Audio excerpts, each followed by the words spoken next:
काळावर स्वार होऊन तुला पाहता येईल भूत, वर्तमान आणि भविष्य.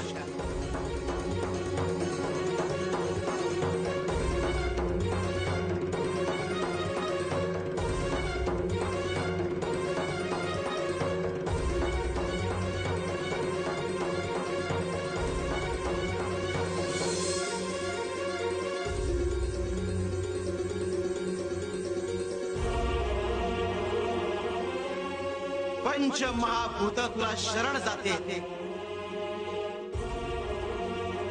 तुझ्या हातून घडेल कैक पिढ्यांचा उद्धार.